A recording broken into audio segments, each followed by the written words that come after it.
One of the earliest accounts about Jesus of Nazareth, his life, death, and resurrection, was written by a man named Luke.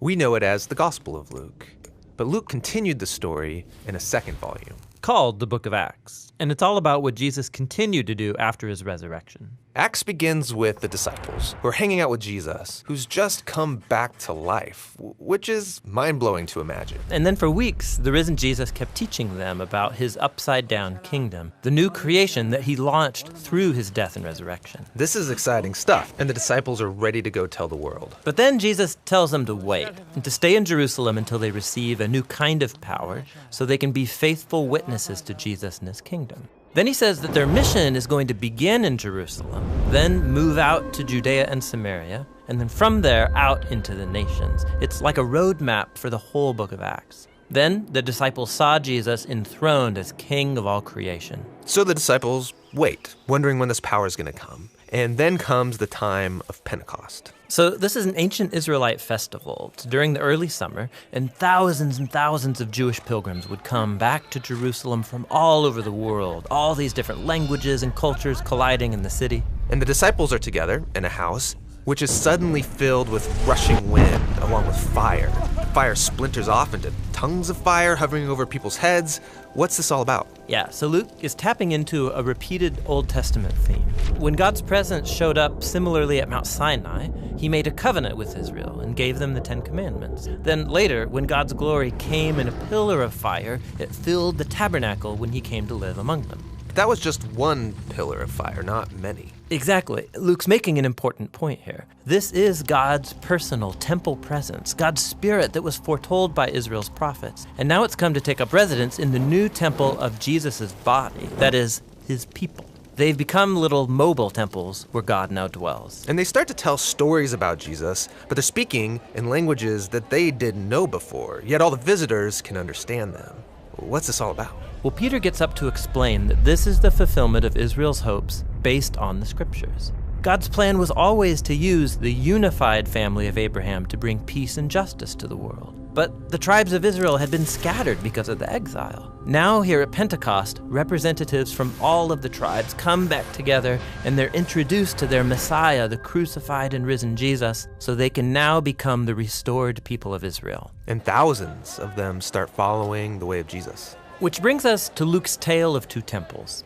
So you've got the temple that Herod built in Jerusalem, where Jesus' disciples worship like the rest of the Israelites. But now there's also Jesus' temple, which consists of people. This temple's meeting together in homes all over Jerusalem, and they were approaching life in a radical new way. Right, think about it. Many of these pilgrims aren't even from Jerusalem, so they've formed these new families, and they're all depending on each other. Yeah, people would sell their stuff, provide for the poor among them. They ate their meals together. They said their daily prayers together. They were learning from the apostles what it meant to live as if Jesus is the true king of the world. And it must have been exhilarating. But it wasn't all fun and games. Being God's temple is serious business, just like in the Old Testament. So you might know about that strange story in the book of Leviticus about two priests who disrespect God in the temple and then suddenly die. Well, Luke includes here a similar story of two disciples who dishonor God's spirit in this new temple, and they suffer a similar fate. So there's corruption in the community. But the bigger problem is coming from the outside. Yeah, from the other temple. Its leaders are threatened by this new messianic movement, and so they arrest the apostles, they try to stop them. And this brings us to the final story in the Jerusalem section of Acts. We're introduced to a new disciple, Stephen. Oh yeah, Stephen. He's on fire. He steps up as a leader among the disciples to serve the poor, and he would go to the temple courts to teach people about the way of Jesus. So the temple leaders arrest Stephen, and they find false witnesses to accuse him of dishonoring Moses and of being a terrorist who's threatening the temple. In response, Stephen gives this powerful speech about how predictable this whole situation was. Yeah, he retells the whole Old Testament story, highlighting characters like Joseph, Moses, and the prophets, people who are consistently rejected and persecuted by their own people. Israel's been resisting God's representatives for centuries, and so their rejection of Jesus and now of his followers is a rejection of God himself. They get angry, and they start to execute him by picking up rocks and smashing him to death. And as he's dying, he commits himself to the way of Jesus, to suffer because of the sins of others. He even cries out, "Lord, don't hold the sin against them." This is basically what Jesus said at his death. Exactly. Stephen becomes the first martyr of the Jesus movement, with many more to come. But this persecution contains seeds of hope, which is why Luke introduces us to a new character here, a religious leader named Saul. He stands over Stephen's dead body and even approves of the whole thing. Wait, Saul, you mean the man who becomes the Apostle Paul? Yes, Luke is showing how even this tragic murder can't stop Jesus' kingdom.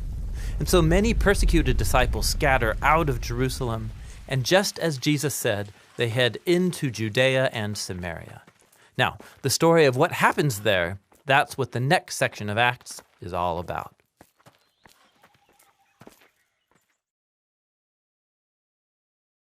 Thanks for watching this video. It's the first in a 4-part series going through the book of Acts.